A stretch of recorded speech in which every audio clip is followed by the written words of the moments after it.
ಸತಿಪತಿ ಸುತ್ತಿನಲ್ಲಿ ನನ್ನ ಮೊದಲನೇ ಪ್ರಶ್ನೆ, ಯಾವ ವಿಷಯಕ್ಕೆ ಯಾಕೆ ಟೈಮ್ ಕೊಡಿ ಅಂತ ಕೇಳ್ತಾನೆ ಇರ್ತಾರೆ.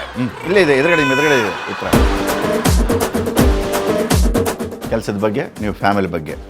ಕೆಲ್ಸಕ್ಕೆ ಹೋಗ್ಬೇಕಾದ್ರೆ ಸರಿಯಾಗಿ ಕೆಲ್ಸಕ್ಕೆ ಹೋಗಿದ್ದಿದ್ರೆ ಈ ಫ್ಯಾಮಿಲಿ ಬಗ್ಗೆ ಯೋಚನೆ ಬರ್ತಿರ್ಲಿಲ್ಲ. ಓಕೆ, ಹೇಳಿ, ನಿಮ್ಮಿಂದನೇ ಶುರು ಮಾಡೋಣ. ಸರ್, ಕೆಲ್ಸಕ್ಕೆ ಹೋಗಕ್ಕೆ ನಾನು ಟೈಮ್ ಕೊಡಿ ಅಂತ ಕೇಳ್ತೀನಿ. ಅದಕ್ಕೆ ನೀವು ಟೈಮ್ ಕೊಡಿ ಅಂತ ಕೇಳ್ತಿದ್ದು, ಬೇರೆ ಇನ್ಯಾವುದಕ್ಕೂ ಅಲ್ಲ. ಓಕೆ, ನಿಮ್ದಾಯ್ತು. ನಿಮ್ಮ ಕ್ಲಾರಿಫಿಕೇಶನ್. ಅವ್ಳ ಫ್ಯಾಮಿಲಿ ಬಗ್ಗೆ ಟೈಮ್ ತಗೋ, ನಮ್ಮ ಜೊತೆ ಸ್ಪೆಂಡ್ ಮಾಡು ಜಾಸ್ತಿ ಟೈಮ್ನ. ಅಫ್ಕೋರ್ಸ್ ಹಿಂಗ್ ಮಾಡು ಅಂತ ಅವರ ಹಕ್ಕದು. ಅಲ್ಲ, ಒಪ್ಕೊಂಡೆ ಸರ್. ನಮಗೂ ಏನಾದ್ರು ಕೆಲ್ಸ ಏನಾದ್ರು ಅದೆಲ್ಲ ಬದಿ ಗೊತ್ತು ಬರಬೇಕು ಅಷ್ಟೇ. ಮರ್ತ್ಬಿಡ್ಬೇಕು ಮದುವೆ ಆದ್ಮೇಲೆ, ಅದು ಲವ್ ಮ್ಯಾರೇಜ್ ಆದ್ಮೇಲೆ ಅಲ್ವಾ?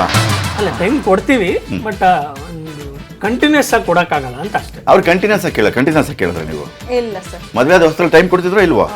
ಆ ಮೊದಲನೇ ಹುಟ್ಟುವವರೆಗೂ ಟೈಮ್ ಕೊಟ್ಟಿದ್ದೇ